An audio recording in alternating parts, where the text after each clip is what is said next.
Everybody, my name is Christopher Saunders, and this is the Connecticut Sports Talent Show, where we talk all things talent in Connecticut. And on tonight's show, I'm pleased to have a senior quarterback, also a baseball player for the Woodland Hawks. As I mentioned, going into his senior year, Darren Gaspari, left-handed quarterback. Gaspari, great to have you on the podcast, man. Yeah, thank you for having me.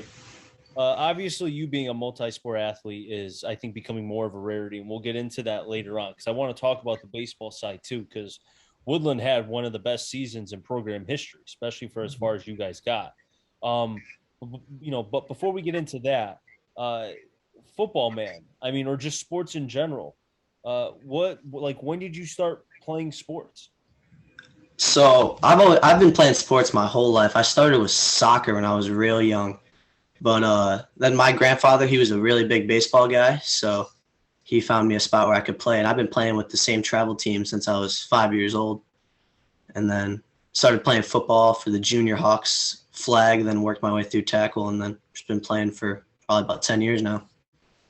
Now, you talk about how your grandfather was a big baseball fan and such. Now, knowing that he saw you writing with your left hand, probably throwing with your left hand, was he thinking, I have a diamond in the rough here? So he always wanted me to be a righty. I remember he always told me the story of he put a glove in my crib when I was younger, and it was a righty glove, and he said I never ended up getting to use it because I was always left-handed. You know, it's funny that you mentioned that because I've told my now fiance that when we have kids, it doesn't matter if it's softball or softball, baseball, boy or girl, I'm putting a glove in their crib so they can just stare at it, or softball or baseball, and just stare at it. Either so that way that either they get sick of it or they like it, one or the other. But that's pretty cool. That is really cool.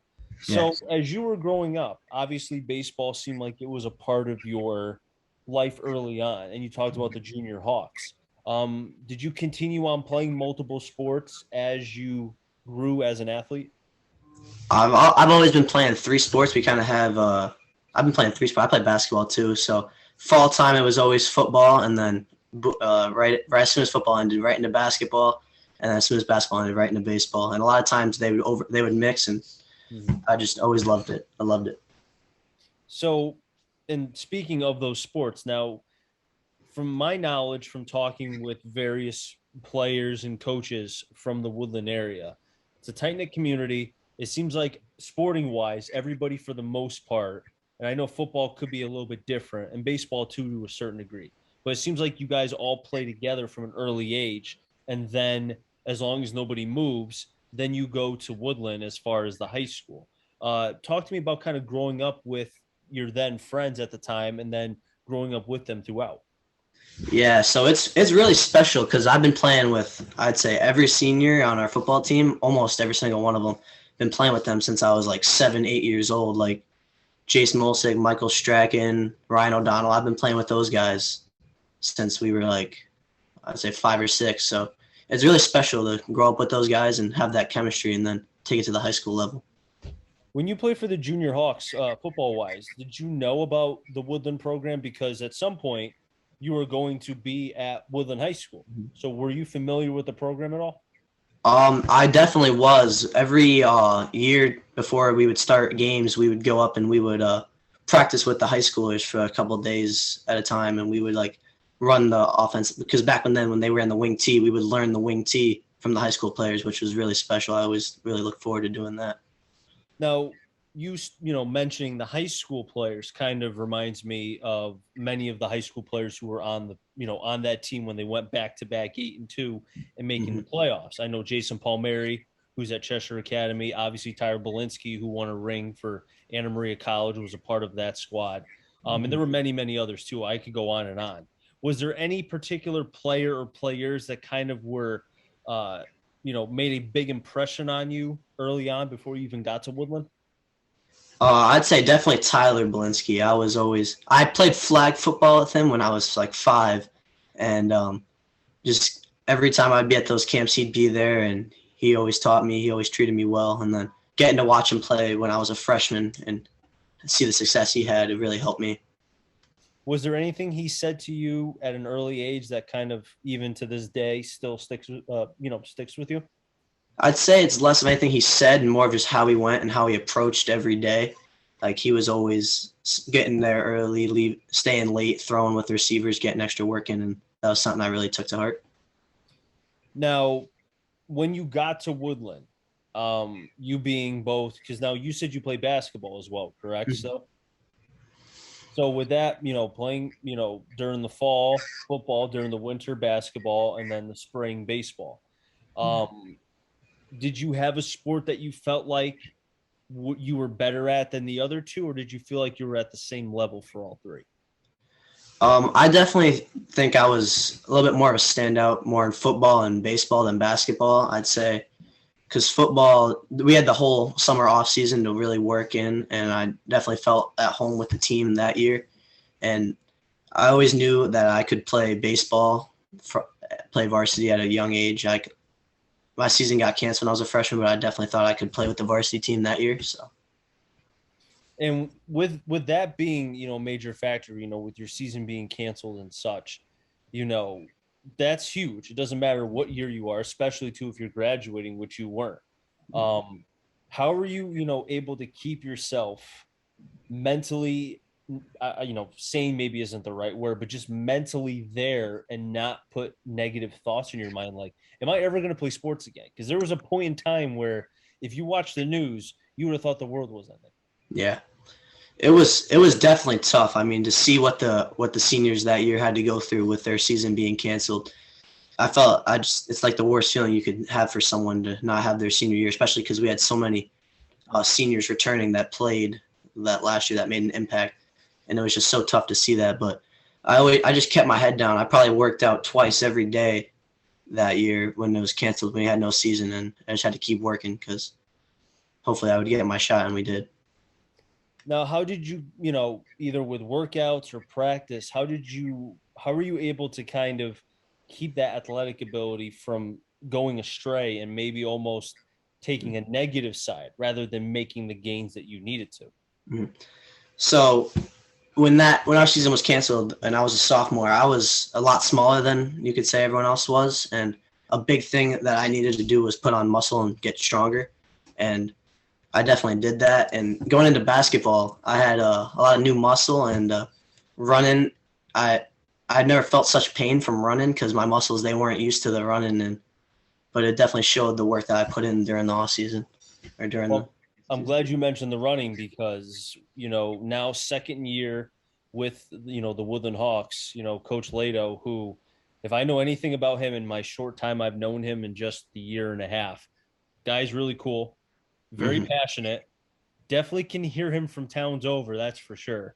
But also, too, he likes to run his off. I kind of equate it to the Pac-12, where you go, very up tempo. Now, you talk about how your legs, the muscles, basically had to get used to that. Mm-hmm. I'm sure getting in that kind of offense compared to the wing T was a little bit different. Oh, it was definitely different. It was definitely an adjustment. And I'd say the passing leagues that he put us in, playing top teams in the state, was probably the biggest thing he could have done for us to get ready. And that definitely helped us a lot. Now, he came over from having a lot of success with Massac in the SWC and coached. I mean, Massac players seem like they just roll out Division I, Division II offers left and right. They just had the running back going Division I, Sacu. Mm-hmm. So he's going to be probably fantastic. Mm-hmm. Did you guys know anything about him at the time when he was first hired? I knew a little bit about Coach because I've been around Tyler Lato, his older son, for a good probably like 4 or 5 years. I was playing with him, so I knew a little bit about him. I remember him coming up to me. We were taking BP in the outfield, and he goes, "My dad just been notified that he got the job for the head coaching job," and I was like, "Oh wow!" I didn't know what to expect when I heard that, but it was definitely the best thing that could have happened to our program. And you guys had a great, fantastic start to the season. I think you guys were 6-1, right? I think going into your last 3 games against Ansonia, Naugatuck, and Seymour, right? Oh, we were 5-2, 5-2. 5-2, okay. But still, you guys were in the playoff chase. Mm-hmm. You guys were in it until the end. But to have those last 3 games, I mean, Ansonia, you had your chances. It is what it is. But then you go up against Naugatuck, and the first half was back and forth. It seemed like both. I remember it was raining. It was just not very good football conditions. Very slick. Crazy weather that game. Yeah. The fog was crazy. Oh, the fog. I mean, I still have a picture of it on my phone. It was. I mean, it made a great picture. I can imagine the game on the field was different. What was the mentality like as far as that game? Because that was a huge game for both teams at the time. Yeah. Especially going into halftime, we had I dropped a snap on the 2-yard line, which killed our momentum. But I think we were just so fired up and so ready to win because we had so much, like, I wouldn't say anger, but so much passion, and we felt like we needed to win that game so badly. Mm-hmm. And it was so tough when we couldn't do it. And you talk about the drop ball. Mm-hmm. Do you ever think about how that instance kind of changed the way the game could have potentially been if you guys score that touchdown and come away with the lead at half? Oh, I definitely, all the time. It's probably one of the biggest regrets I had of the year, dropping that ball. But yeah, it definitely could have changed momentum because it could have tied the game. And you look at Mason; he was coming wide open off the arrow route, so it was just definitely frustrating. And then what happened in the beginning of the third quarter? Caden Martin returns the ball for, I think, 70 yards or something like that? Yeah, then he came out because we had to switch kickers at halftime because our kicker hurt his leg. Well, he hurt his leg, so we put a different kid in, and he kicked it right to him, and he took it like 70 yards down to I think the 15 or something.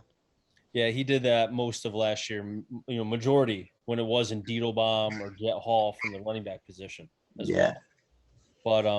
But anywho, like, even though the season maybe did not end the way you guys wanted, I felt like there was a lot of positive steps taken from that. And with the returning pieces, even though you lost some skill guys, I know your fullback, running back Brooks, I think graduated as well, correct? Yeah, correct. But you mentioned Strachan, which that's a fantastic name. I can't wait to say that on the air. I think I'll be saying it a lot. It seems like there's still talent on the field for this coming season and that the talent is not depleted. No, definitely. We got a lot of good returning guys. Like right now, we got 4 running backs that could easily take over Ben's spot and perform just as well as he did last year. And then with the receiving core, we got Jace Mulsick, who he stepped up when Nate Bodner got hurt last year, had a real good game against Nagy and Seymour.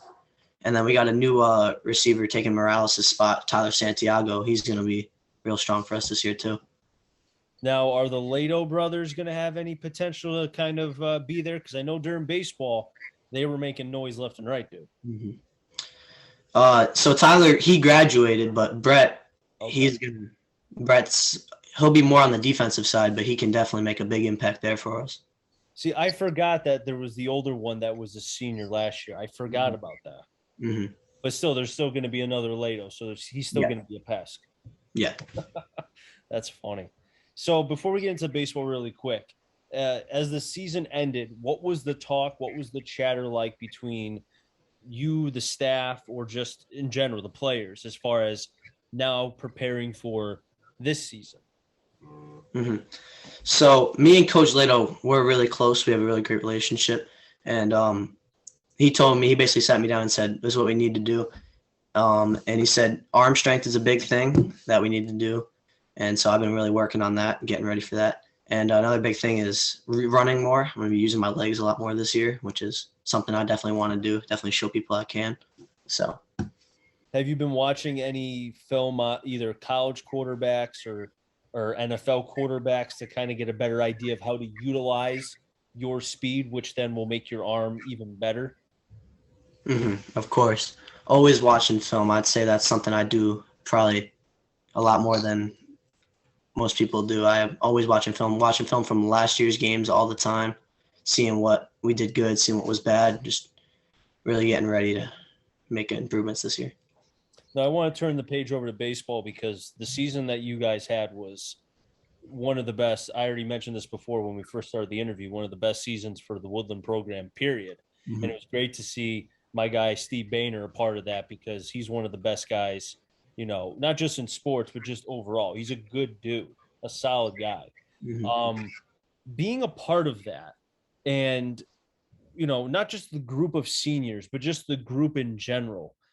It felt like for the returning players that something was going to be special last year, especially after the season ended the previous season. Talk to me about that, man. So I think what made the season so special is the adversity that we fought through at the beginning of the year. I remember we started off, we were 4-0, and then we lost to Wolcott, and that was a real tough loss, extra inning loss.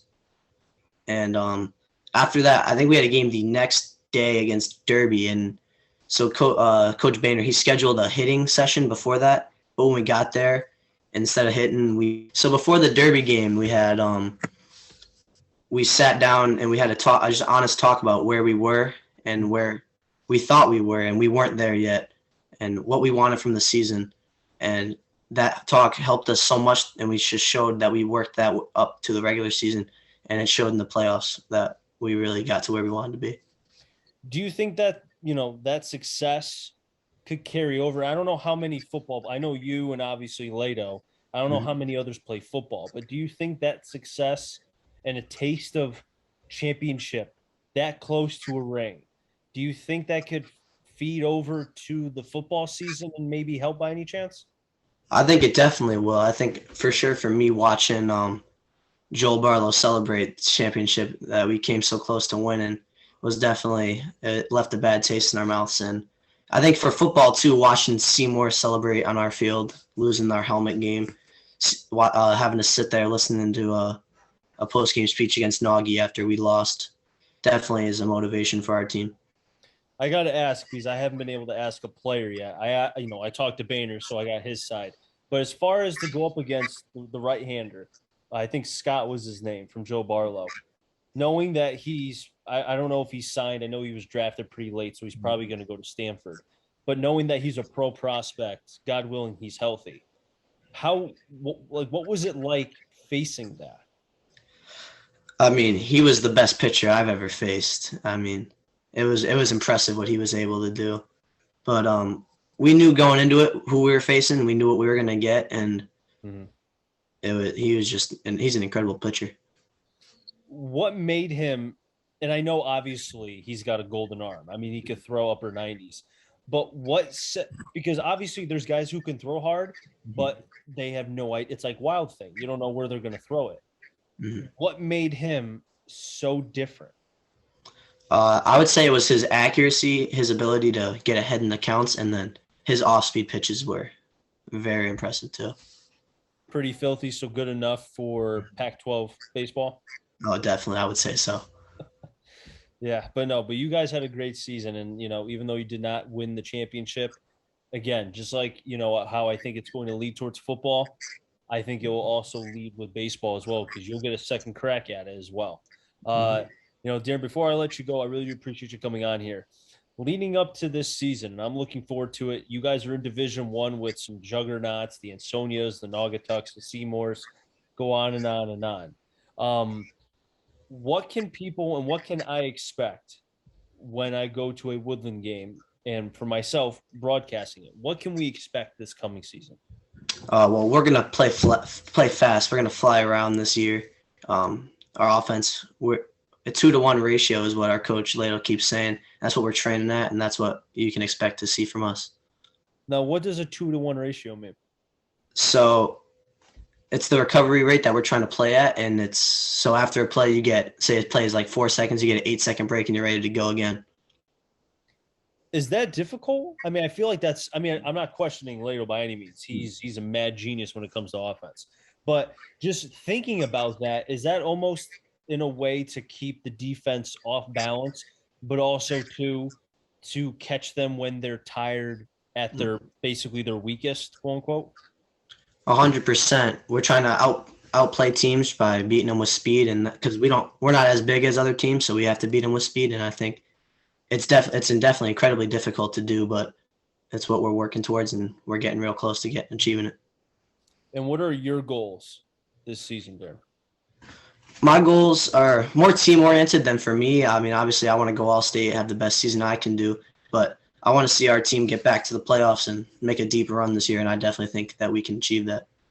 Well, Darren, I appreciate you coming on the podcast, and I look forward to being able to see Woodland this season for football, and then hopefully for baseball as well. Should be a lot of fun. All right. Thank you for having me. No problem. That wrap things up here in the Connecticut Sports Talent Show. So until next time, stay safe. Remember, CT stands for Connecticut Talent. I'm Joey. Find them all. Enjoy the rest of your day, everybody. And be well.